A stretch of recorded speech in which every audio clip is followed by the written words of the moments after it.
Bibliothèque 2 reçoit un journaliste, un éditorialiste, un essayiste aussi, auteur cette fois de ce roman, Le Dîner à la Maison Blanche, attendra, publié aux éditions quotidiennes.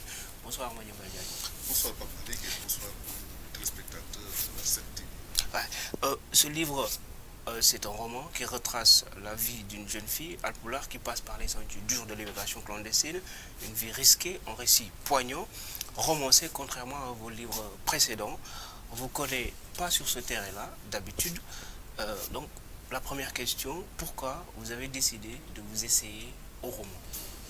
Je vous remercie, c'est une question très pertinente. Comme vous le dites, j'avais l'habitude de faire des essais plus ou moins politiques, ou bien peut-être j'ai eu à faire un premier livre portant sur un fait divers. Cette fois-ci, j'ai tenté un autre genre littéraire, c'est le roman. Pourquoi le roman? Peut-être le sujet que je voudrais aborder serait plus approprié de le faire sous forme romancée. Je parle de l'immigration clandestine. Je voudrais aussi dans le même temps embrasser des questions sociétales. Je voudrais aussi projeter des problématiques qui intéressent la population sénégalaise, mais aussi qui sont une actualité brûlante. Et pour rassembler tout cela dans un même ouvrage, peut-être qu'il faudrait faire preuve d'imagination, faire preuve de créativité, et le roman s'y prête le mieux.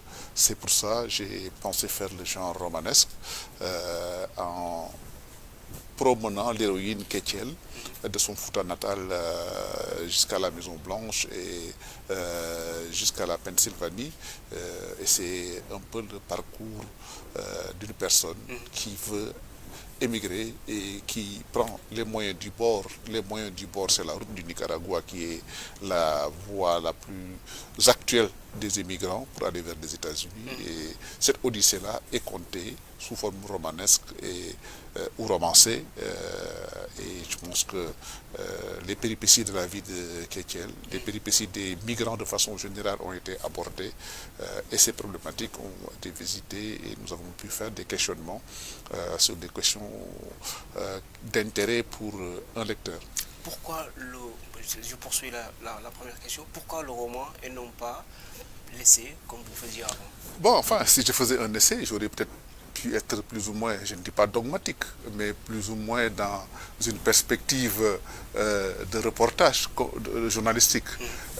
C'est vrai, si vous lisez le livre, vous allez vous rendre compte qu'il y a une touche du journaliste qui est là-dedans. J'ai emprunté quelque part des techniques du journalisme, c'est-à-dire le reportage de terrain, en faisant une narration très descriptive,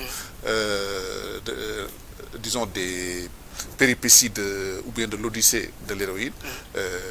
N'empêche quand même que le roman vous permet d'avoir certaines libertés ou de faire des digressions ou peut-être, je ne dis pas des extravagances. Dire ce que vous voulez.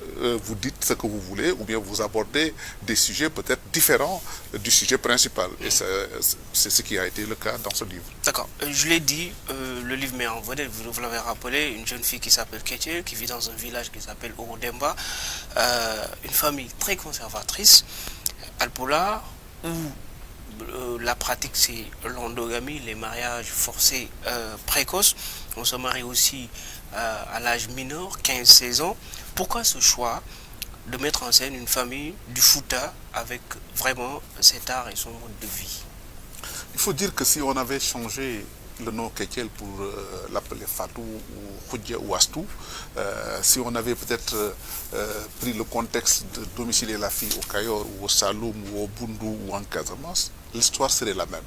C'est des réalités sociétales de notre culture, de notre pays, ce qui, le mariage précoce, le conservatisme familial, le poids de la religion, le patriarcat très puissant, ou le confinement de la femme dans nos sociétés, c'est tous les peuples du Sénégal et tous les peuples africains en quelque sorte qui le partagent. C'est aussi peut-être à la limite toutes les femmes de confession musulmane ou qui vivent dans des familles musulmanes qui parfois vivent ce conservatisme-là. Donc, partir du Fouta ou partir du Bundu, partir du Boulouf ou du Fogny ou partir du Cayor ou du Baol aurait été la même chose. Mais j'ai choisi de partir du Fouta pour la bonne et simple raison aussi que ce roman est quelque part le condensé de faits réels. C'est des faits vécus que j'ai rassemblées, parce que l'histoire, par exemple, du Fouta est partie du Fouta, c'est une histoire que j'ai vécue personnellement. C'est-à-dire que j'avais été greffier dans un cabinet de juge d'instruction au tribunal de Saint-Louis.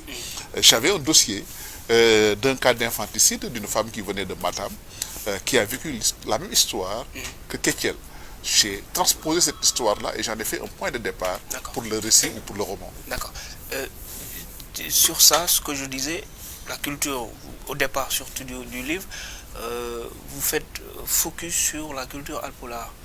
Je l'ai dit tantôt, l'endogamie, les mariages précoces et tout. Est-ce que ce n'est pas une critique sur cette culture-là? Bon, en fait, il faut adresser les questions, parce que dès l'instant que ce qu'on dit est vérifié et connu de tout le monde, je crois que personne ne peut nier ces réalités sociétales, en milieu plural comme en milieu wolof. Qu'on se marie très tôt, qu'il y ait l'endogamie, qu'il y ait ce poids de la famille, qu'il y ait ce poids de la religion, qu'il y ait ce conservatisme familial. Je crois que mais c'est leur manière de vivre aussi. c'est la manière de vivre, d'accord, mais c'est une réalité qu'il faut décrire. Je crois que autant on en parlerait en milieu pulaar, comme je l'ai dit, qu'on en parlerait en milieu wolof ou en milieu diola ou en milieu serer, ça revient à la même réalité, c'est une réalité africaine, sénégalaise. Je ne pense pas qu'on doit se mettre derrière son petit doigt pour ne pas voir ces questions. D'accord.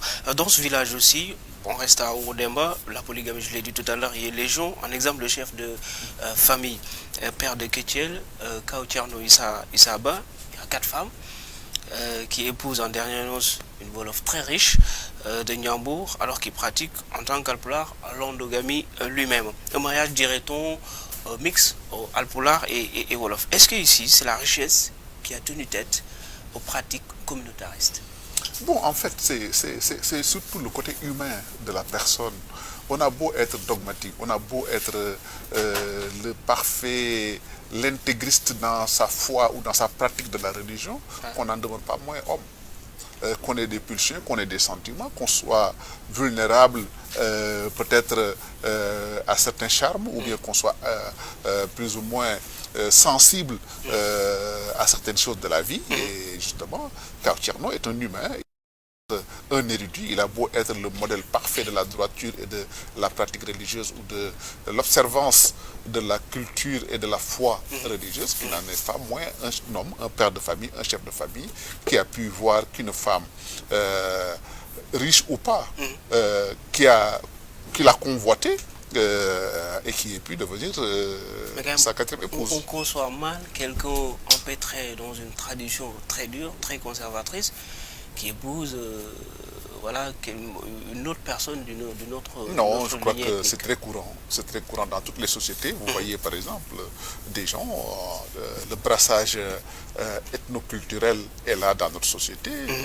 Si vous allez dans la famille des grands dignitaires religieux, vous verrez des femmes de culture ou d'origine sociale ou d'ethnie différente.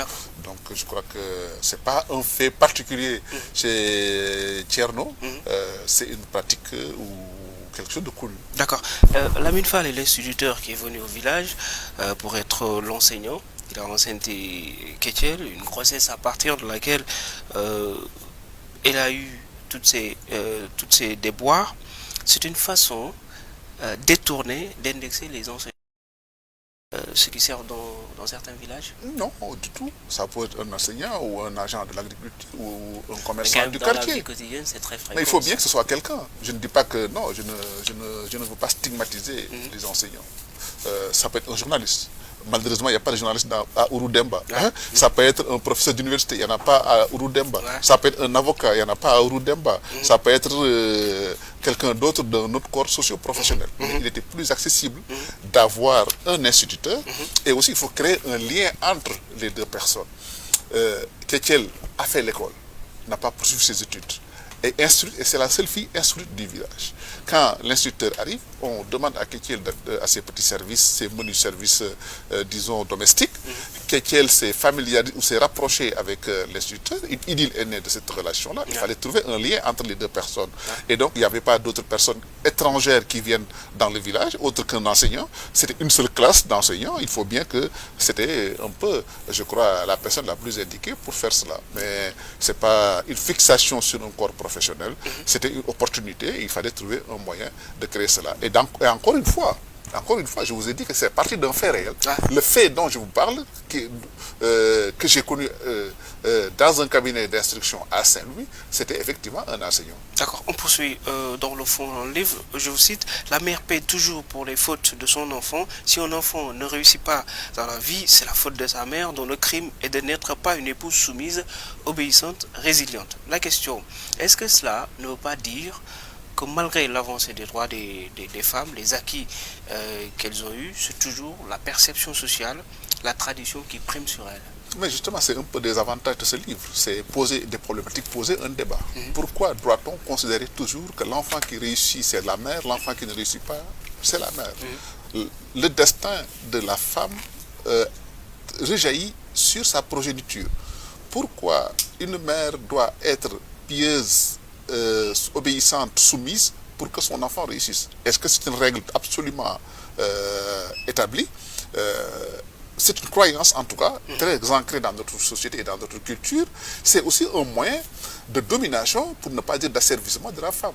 Si on veut faire dire à la femme que si vous avez la responsabilité de la réussite et de l'échec de vos enfants, mais cette femme-là, elle n'aura plus de droits, elle n'aura plus de prétentions, elle n'aura plus de revendications à faire, ou bien elle va s'oublier pour vivre le calvaire, pour vivre peut-être toutes sortes de choses qu'on peut lui imposer, simplement parce qu'elle se dit, écoutez, je n'ai pas le droit de faire autrement au risque de plomber l'avenir ou de gâcher l'avenir de mes enfants. Je crois que c'est une forme aussi de la jante masculine pour mieux maîtriser ou bien assurer une domination sur les femmes. Et je crois que c'est une problématique qu'il faut discuter. Est-ce que cela ne bloque pas l'épanouissement des femmes? Parce que si vous avez raison, c'est une réalité, c'est justement pour cela. La femme n'est pas épanouie parce que la femme est en train de gérer son rapport vis-à-vis de l'avenir de son enfant.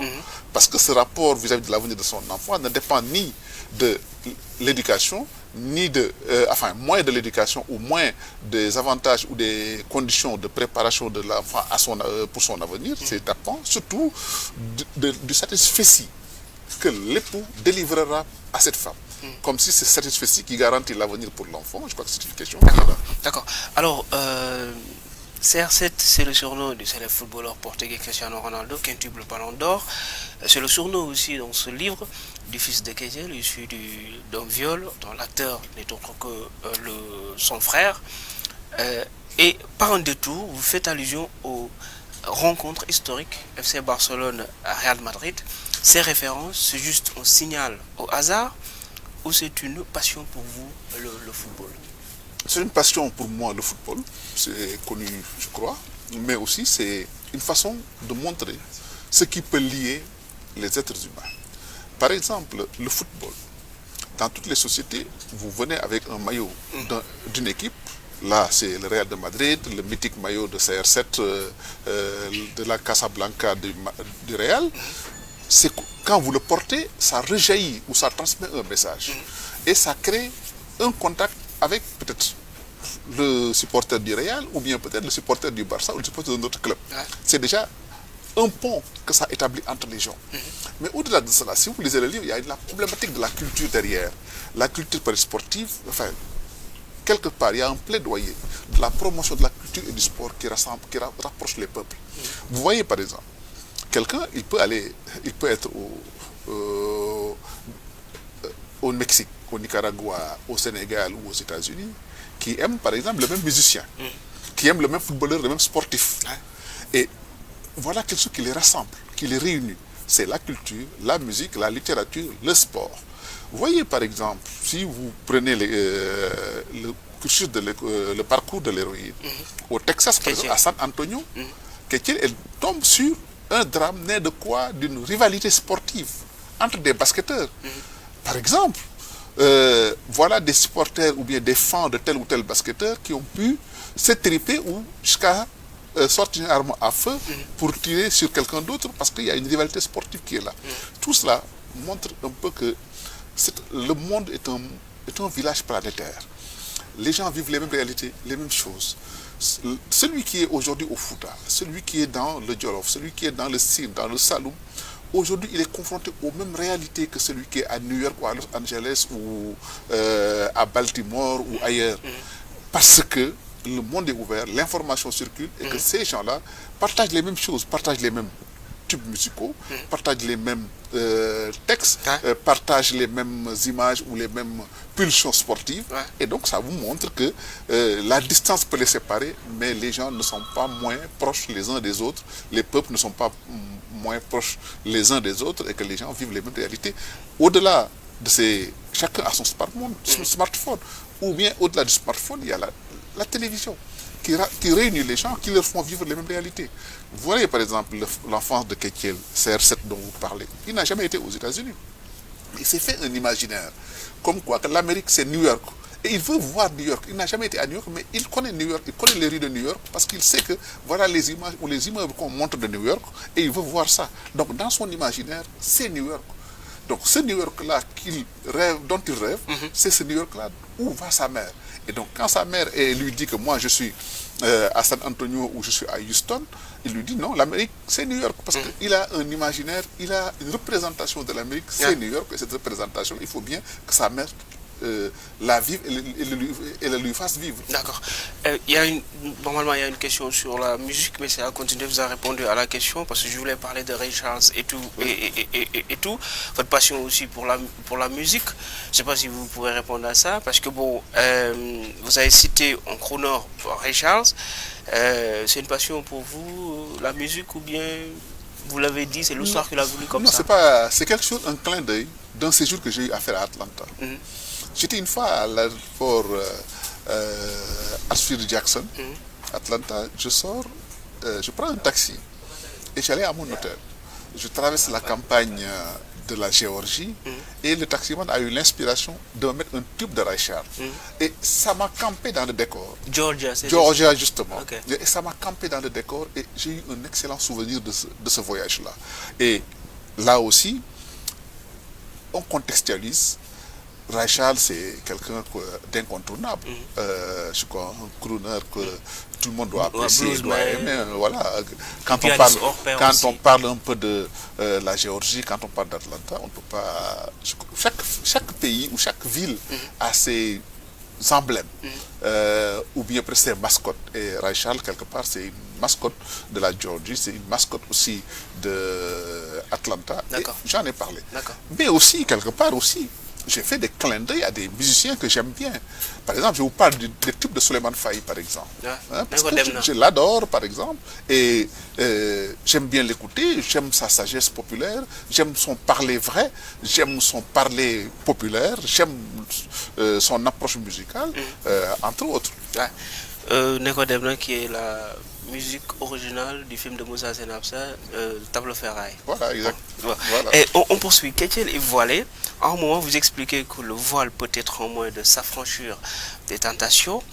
Est-ce que c'est un symbole qui peut freiner les dérives d'une société, le voile par exemple? Bon, il faut dire que c'est comme ça qu'elle l'a vécu. Je crois que le voile a été quelque part une barrière vis-à-vis de certaines avances de la gente masculine.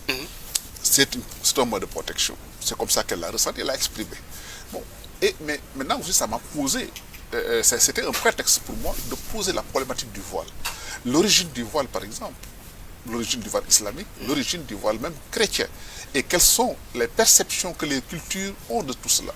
Parce qu'en réalité aussi, ce que je pose dans le débat, c'est un débat aussi de, je ne dis pas de religion, mais d'une approche assez ouverte et assez pragmatique de la religion. Que ce soit l'islam, que ce soit le christianisme, ce ne sont pas nos religions, ce sont des religions importées et on a tendance à l'oublier. On a tendance à croire que c'est nos religions. Or, c'est des religions importées. Une culture importée avec son mode religieux. C'est vrai, il y a une uniformisation des cultures, il y a une uniformisation de la religion.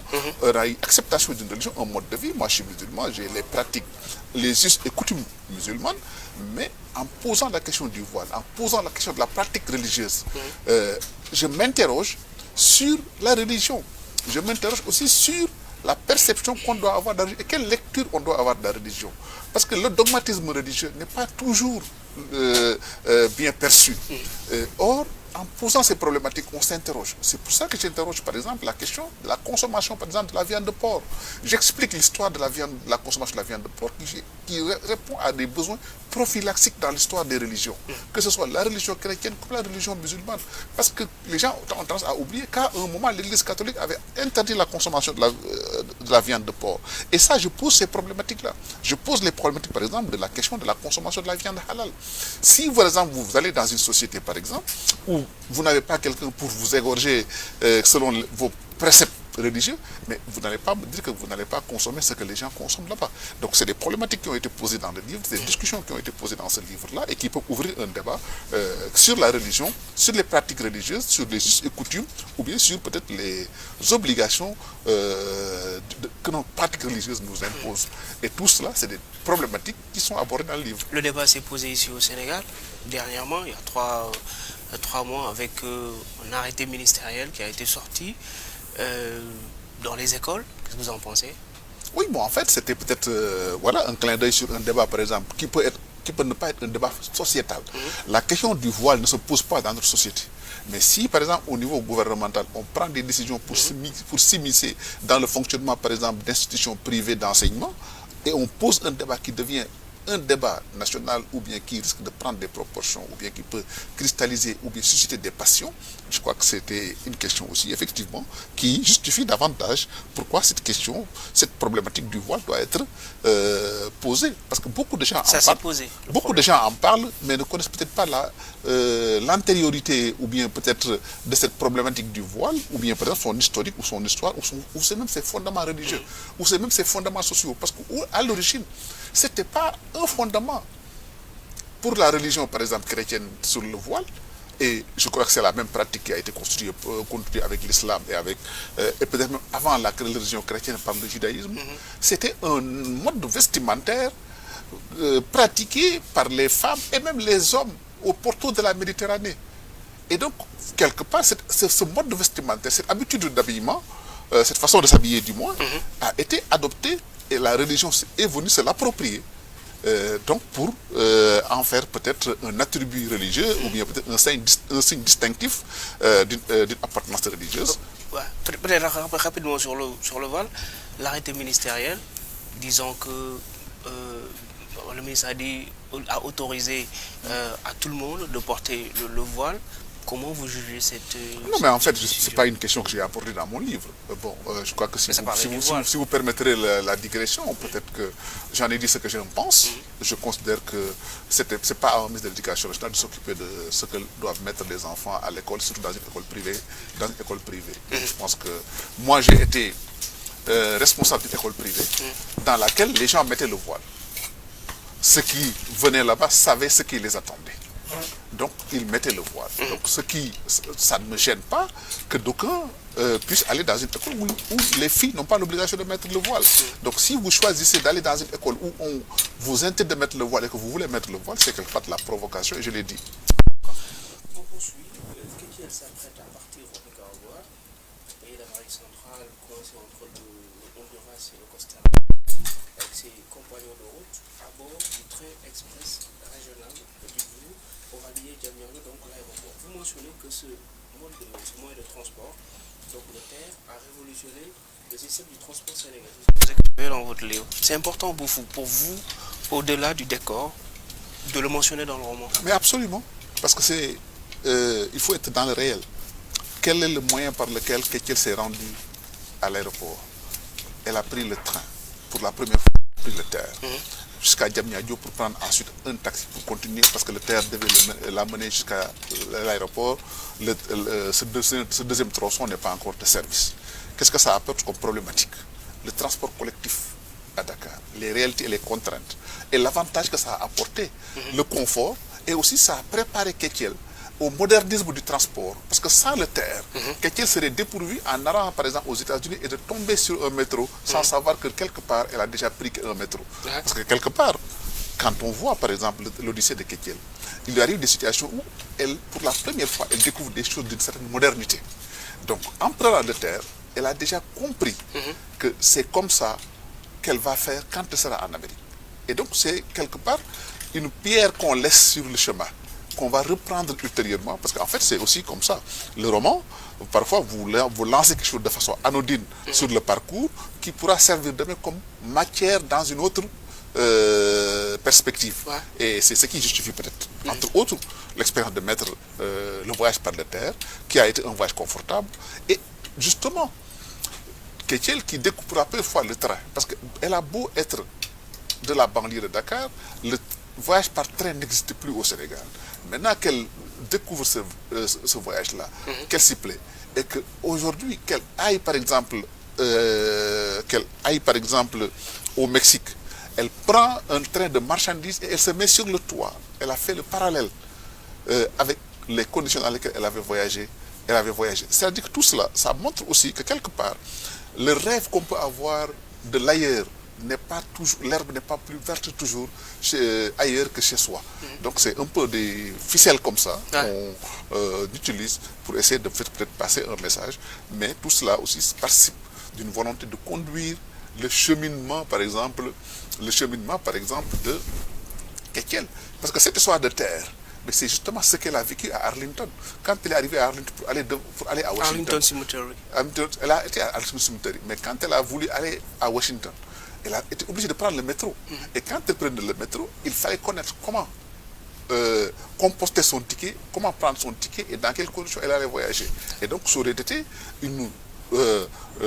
disons, une bizarrerie qu'elle puisse aller à Washington sans avoir jamais pris un train, ou bien un train de ce modèle-là, ou bien un train de ce niveau de modernité. Et c'est ce qu'elle a découvert justement quand elle allait à Washington. D'accord. On dit souvent que les jeunes ne doivent pas partir, parlant de l'immigration clandestine. Il y a un passage où Ibrahim, un compagnon de Kétiel, dit dans une conversation à l'aéroport, les gens n'ont pas les mêmes chances.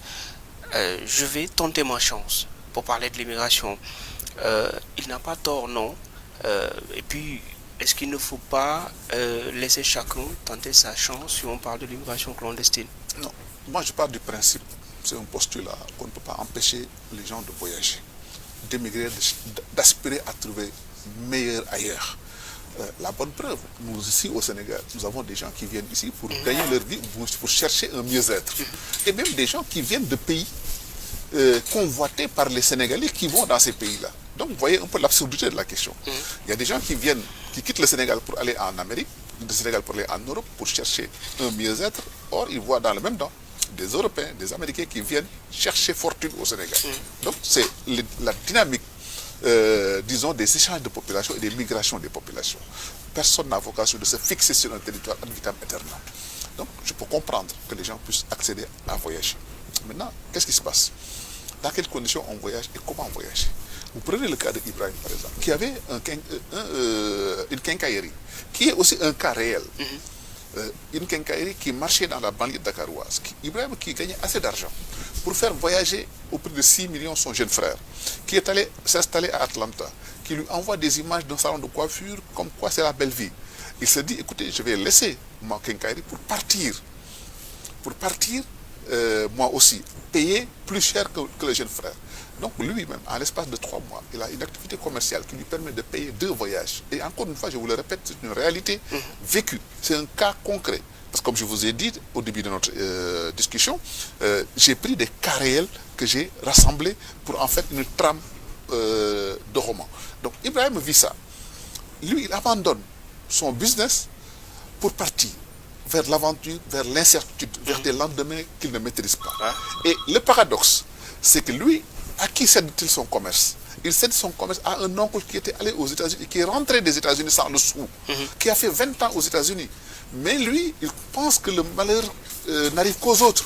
Son oncle n'a pas réussi, mais lui, il va réussir. Peut-être qu'il va réussir, mais au moins, il avait quelque chose sur quoi pouvoir bâtir une vie qu'il a abandonné pour aller chercher mieux. C'est légitime et c'est noble comme ambition. Mais je veux à partir de cet instant-là, poser un paradoxe. Le paradoxe, c'est quoi? C'est que voilà quelqu'un qui a une meilleure situation que son nom, qui rentre des États-Unis, mais que lui veut aller aux États-Unis. Et c'est justement ce qu'il va découvrir sur le terrain en allant aux États-Unis. Il va trouver qu'il y a par exemple des gens qui dorment dans les rues, qui ne s'imaginaient pas cela, qui dorment dans les bouches de métro, ils ne se l'imaginaient pas, des gens qui fouillent dans les poubelles pour manger, ils ne se l'imaginaient pas. Parce que les émigrés qui sont aux États-Unis, envoient des images les plus avantageuses d'eux-mêmes. Ils se montrent dans des grands hôtels, ils se montrent dans les grands restaurants, ils se montrent dans les lieux touristiques, ils se montrent à leur avantage. Alors que la réalité est tout à fait différente. Et il faut être sur place pour le voir. Au-delà des péripéties du voyage et des difficultés du voyage, quand les gens arrivent sur place, c'est la désillusion, c'est le désenchantement. Il y en a qui se disent, et c'est dans le livre, je ne pensais pas que c'était comme ça en venant. Parce que c'est une découverte qui est à la limite dramatique pour ces gens, de savoir qu'il y a des Américains de souche, de naissance, des Américains, plus Américains que Donald Trump, qui sont là-bas à dormir dans les rues de New York, à dormir dans les bouches de métro, à fouiller dans les poubelles pour manger, alors que ces émigrés, pour la plupart, en tout cas pour ceux que j'en sais, pour ceux qui quittent le Sénégal, n'en sont pas à ce niveau de dénuement. Et une fois, j'avais été dans une discussion pareille sur la question de l'immigration, il y a de cela 5 ou 6 ans. C'était à Tours, à l'occasion d'une conférence de l'Union internationale de la presse francophone, on parlait de la problème de l'immigration.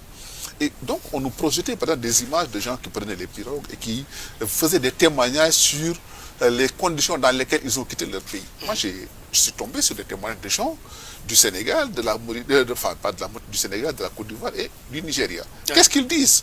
Oui, nous avons quitté notre pays parce que nous avons faim. J'ai dit, mais écoutez, il faut qu'ils arrêtent. C'est un discours, un verbatim qui ne marche plus. Moi, le Sénégal que je, non, moi, le Sénégal que je connais, la Côte d'Ivoire que je connais, le Nigeria que je connais, les gens ne meurent pas de faim dans les rues. En leur racontant, on raconte des histoires. Et j'ai dit aux gens, j'ai dit à l'aéropage, au panel du mois, je leur ai dit, écoutez, ces gens qui parlent, chacun a payé 3 000 ou 5 000 euros pour arriver ici. Parce qu'ils ont payé des passeurs. Parmi vous, vous êtes des journalistes qui êtes dans des rédactions européennes.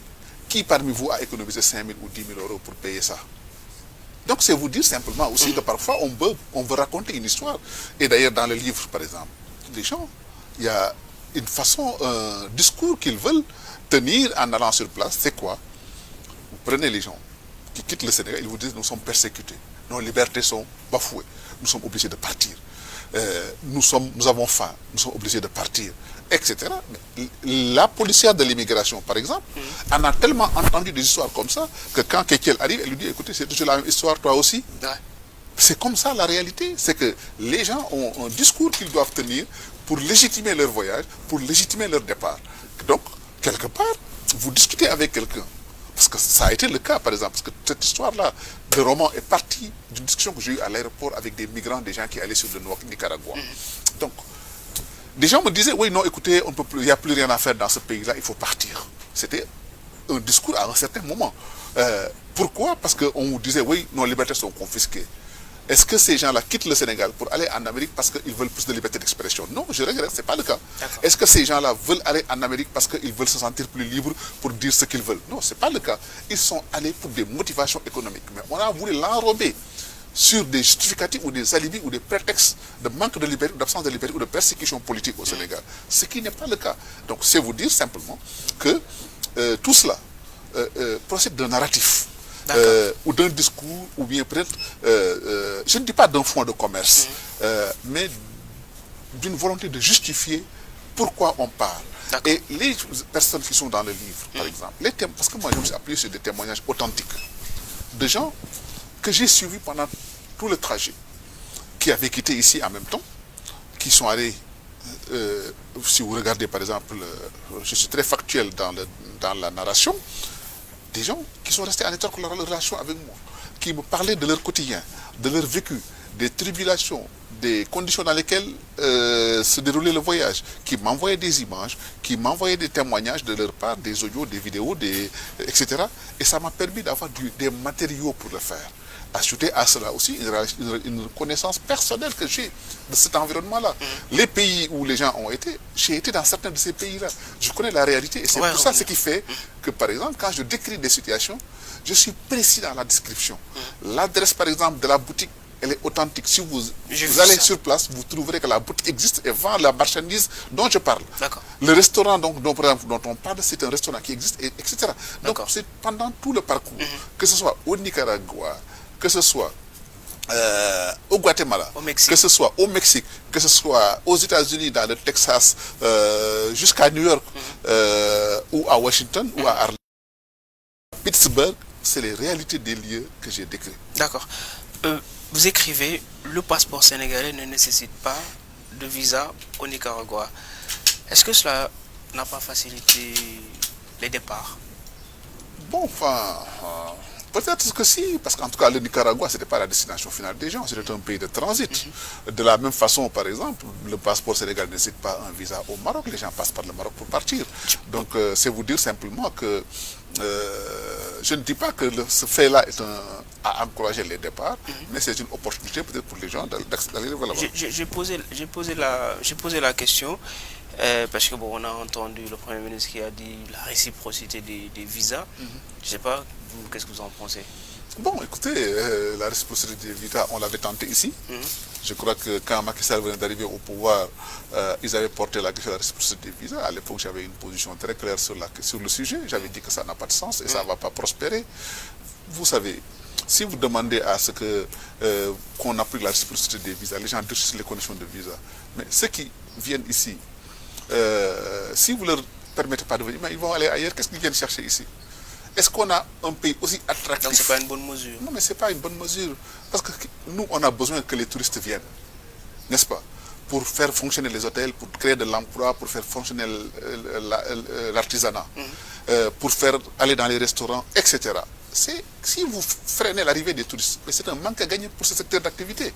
Alors, si vous rajoutez des mesures qu'on peut comparer comme des mesures populistes, pour dire qu'il faut le visa, c'est quoi imposer un visa à un touriste? Il va aller là où on ne lui demande pas le visa. Vous demandez le visa à un touriste français ou allemand ou suédois, etc. Le Maroc ne le demande pas, mais il va aller au Maroc où il va trouver de meilleurs hôtels, une meilleure qualité de vie et une vie moins chère. Pourquoi va-t-il s'emmerder pour venir au Sénégal? Ou bien s'il veut venir en Afrique noire, mais il va aller en Gambie qui ne lui demande pas le visa, il va aller en Côte d'Ivoire qui ne lui demande pas le visa, il va aller en un autre pays qui ne lui demande pas le visa. Donc je crois que de ce point de vue-là, il ne faut pas qu'on soit dans le populisme pour prendre des mesures qui, dans la réalité des choses, ne vont pas opérer. Encore une fois, il faut qu'on apprenne des erreurs du passé. Macky Sall l'avait tenté avec, à l'époque, le ministre Youssou Ndour, ça n'a pas marché. Et à l'époque, je leur avais dit que ça ne mènera nulle part. Et ils ont été obligés d'arrêter ça. Pourquoi encore vouloir revenir en arrière, plus de 10 ans après, ça va produire les mêmes choses. Ça va tuer le secteur du tourisme qui est en train de vivre des moments difficiles, ça va tuer le secteur de la restauration, ça va tuer l'artisanat, parce que c'est les touristes en quelque sorte qui sont le plus souvent dans les hôtels, qui sont le plus souvent dans les restaurants, qui sont le plus souvent qui achètent des objets d'art. Donc maintenant, si on veut s'en passer, mais tant pis. D'accord. Vous racontez aussi qu'il y a un Afro-américain, bien sûr, afro-descendant, dénommé Eduardo, qui a toujours du mal à pardonner ses ancêtres africains du temps de l'esclavage. Je vous cite, page 34, vous dites, page 134, vous dites, à Ouida, sur la côte de l'ancien Dahomey, actuel Bénin, une pipe valait en ces temps-là 5 esclaves, tandis qu'une bouteille de vin achetée, 10 esclaves, un canot s'échangeait alors contre 15 hommes ou 21 femmes. Bon, la question, c'est une critique contre l'esclavage ou contre les Africains eux-mêmes qui livraient leurs propres frères? C'est une critique contre les Africains. Parce que quelque part, je le pose dans le débat. C'est pas le blanc qui allait pourchasser les autres Africains pour les réduire en esclavage. Le blanc, il était dans son bateau, il restait à quai. Il était 2 ou 10 ou 15 blancs qui étaient dans leur bateau, qui n'allaient pas dans la terre ferme. C'est les Africains qui allaient pourchasser leurs frères africains, les ligoter et les venir les vendre. Il faut qu'on adresse aussi notre responsabilité par rapport à ce phénomène.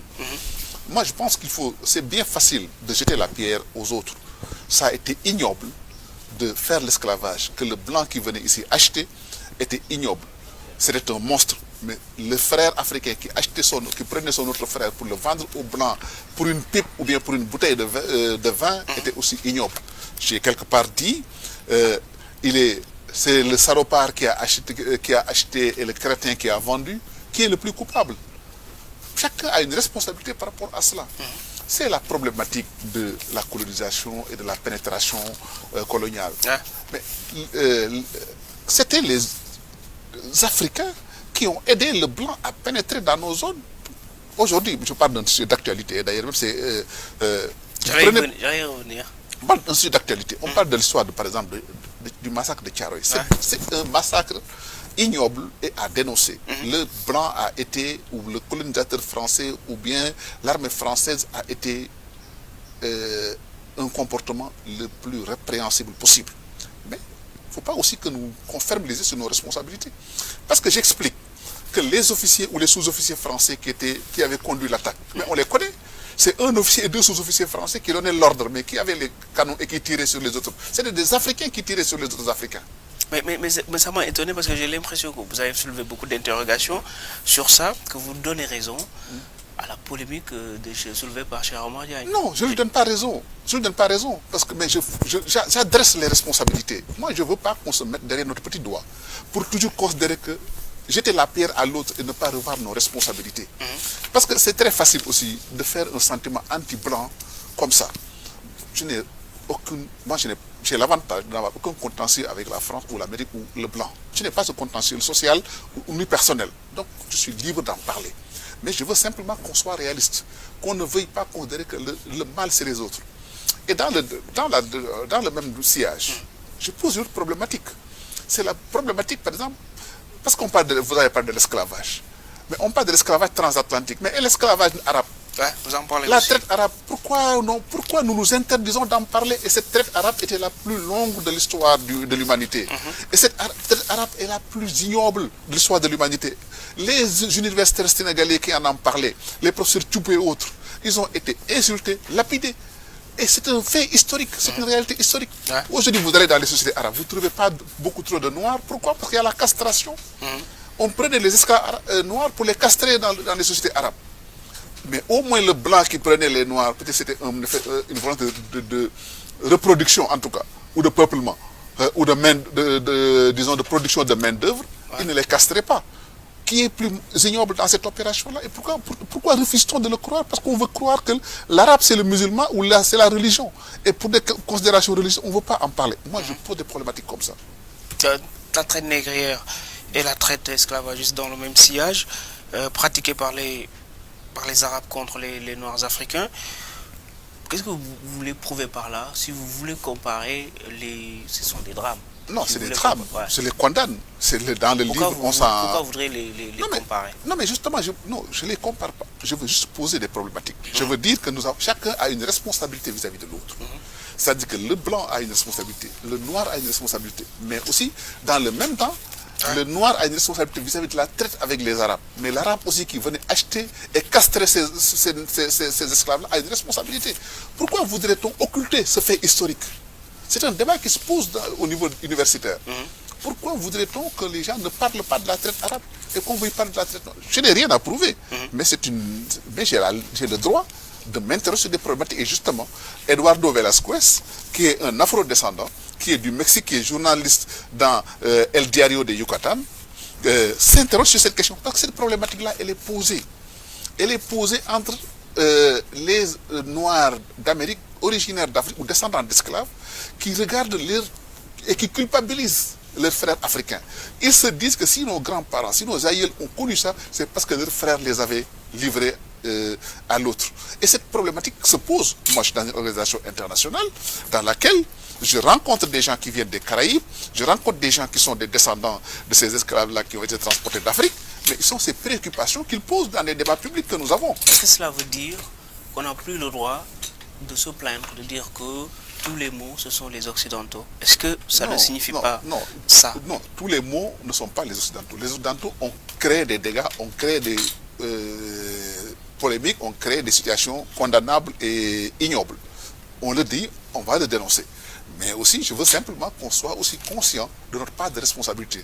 Qu'elle soit une part importante ou minime, c'est selon. Mais que je ne veux pas qu'on puisse considérer que c'est seulement le blanc qui est coupable dans cette histoire-là. Le blanc est coupable, le noir l'est aussi. Comme l'arabe est coupable, le noir l'est aussi. Cheikh Oumar Diagne, il a dit que les tirailleurs sont des traîtres. Je ne suis pas dans la caractérisation, moi je suis dans le factuel. Mais qu'est-ce que vous en pensez par exemple? Non, bah, écoutez, moi vous lirez le livre et vous trouverez peut-être les réponses de Velasquez sur la question. Non, en fait, j'ai vu, mais je me suis dit, les questions que vous avez soulevées, c'est comparable à, voilà, aux propos de Cheikh Oumar Diagne. En fait, comparable, bon, je vous laisse la liberté de le dire. Mais c'est des problèmes qui étaient un souverain. De faux des cap de Manbal aussi. Voilà, vous avez parlé. Enfin, je suis en train de. Voilà, vous avez parlé de Kouroukan Fouga. Elle a avancé bien avant d'autres mondes, d'autres peuples. Et pourquoi, par exemple, cette question-là, elle est intéressante? Je vous parle, par exemple, de. Les guides religieux font entrer d'autres personnes qu'ils ne pourraient pas. Non, mais en réalité, les filières de l'immigration sont nombreuses.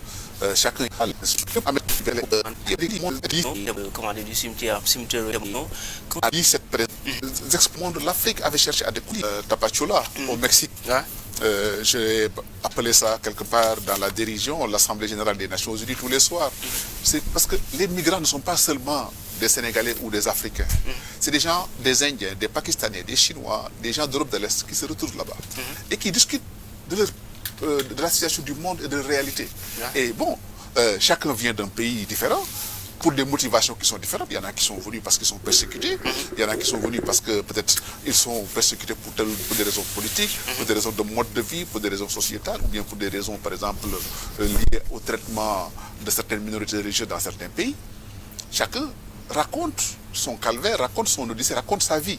Et les pays qui sont des dictatures, que les gens quittent, mais ils suivent cette filière d'immigration.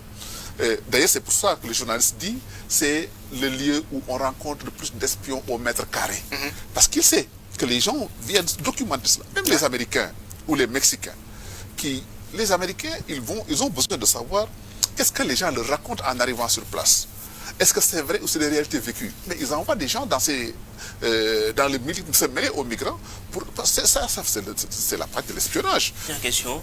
Quand j'ai lu tout le livre, j'ai vu que bon, vous aimez bien les États-Unis, bon, vous connaissez l'Amérique centrale, Honduras, Salvador, etc., etc., Guatemala. Aux États-Unis aussi, je parlais tout à l'heure du cimetière Arlington, là où on a inhumé l'ancien président Kennedy, etc., etc. Et ensuite les rues. Est-ce que ça montre quelque part votre passion, votre amour des États-Unis, ou bien je me trompe? Non, en réalité, je voulais coller à la réalité des choses. Je vous ai dit que j'ai rassemblé des histoires réelles. J'ai utilisé des personnages réels qui ont aussi vécu dans les rues, dans les restaurants et qui ont été dans des endroits. Et quelque part aussi dans la description, on montre ce qui retient le visiteur ou bien la personne qui arrive dans un pays. Et ces endroits dont vous parlez, ces rues, ça colle à une réalité, mais aussi il y a des endroits emblématiques que quelqu'un qui va par exemple à Arlington doit aller à Arlington Cemetery. Quelqu'un qui va à New York, il doit aller à Ground Zero. Quelqu'un qui va à New York, il doit aller visiter le musée. Et tout cela, ça montre quoi? Ça montre un clin d'œil qu'on fait à la perspective culturelle. Je ne dis pas touristique, mais culturelle. Parce que les messages qu'on envoie dans cela, c'est l'attachement, par exemple, de l'Amérique vis-à-vis de son héros à Arlington Cemetery. L'hommage qu'on fait aux héros, les gens qui ont sacrifié leur vie pour la nation, c'est important. Et ce rituel magnifique aussi à chaque fois. Exactement. Mais aussi, quand vous allez sur Ground Zero, ça nous permet de poser la problématique du terrorisme. Et comment, par exemple, moi, musulman, je me suis senti mal à l'aise en pensant que des gens ont estimé devoir frapper le World Trade Center au nom de ma religion. Je pense qu'ils l'ont fait sans ma caution et que je ne saurais me retrouver dans ça. Et c'est des problématiques que je pose en évoquant ces visites sur ces lieux-là. Ça me permet de condamner et de décrire et de tirer la sonnette d'alarme. Et quand, par exemple, la procession, par exemple, de Bamba Day, quand on pousse cette problématique, après la fin de la procession de Bamba Day, les gens se disent, écoutez, on va aller à Ground Zero. Pourquoi? Parce que les mourides de Bamba Day ne se reconnaissent pas dans cet acte de terrorisme. Et leur guide religieux a prôné la paix, a prôné, disons, le guide religieux, Cheikh Ahmadou Bamba, a prôné la paix. Donc, il ne peut pas, lui, arborer la violence et que les gens puissent faire des actes aussi ignobles au nom de la religion. D'accord. Et donc c'est ce clin d'œil, ce parallèle que je fais pour permettre aux gens, après d'avoir fait la procession sur la 116e rue de New York pour le Bamba Day, qui se disent, écoutez, maintenant on va aller au Ground Zero pour rendre hommage aux victimes de ce terrorisme. D'accord. Parce qu'eux, ils sont des musulmans et eux, ils condamnent cet acte terroriste. D'accord. C'est la fin de l'émission. Merci beaucoup, Madiambal Diagne. C'est moi qui vous remercie. C'était un plaisir de lire votre livre et puis d'en parler. Tout le plaisir est pour moi. Voilà. J'espère que ce livre-là permettra aux lecteurs de continuer ou de poursuivre la discussion sur les problèmes que nous avons évoqués. J'espère que vous allez continuer à faire des romans parce qu'on n'a pas l'habitude de vous voir sur ce terrain-là. Bon, on va voir. Tout dépendra de l'accueil que le public réservera à ce livre. D'accord. Merci, Mesdames, Messieurs. C'était tout pour votre émission La Bibliothèque d'eau. Aujourd'hui, on recevait Madiambal Diagne, un journaliste, éditorialiste, essayiste, maintenant romancier, avec il venait nous présenter son livre, Le dîner à la Maison Blanche attendra, édité aux éditions du Quotidien. Merci à vous de nous avoir regardés. Prochainement pour un autre numéro.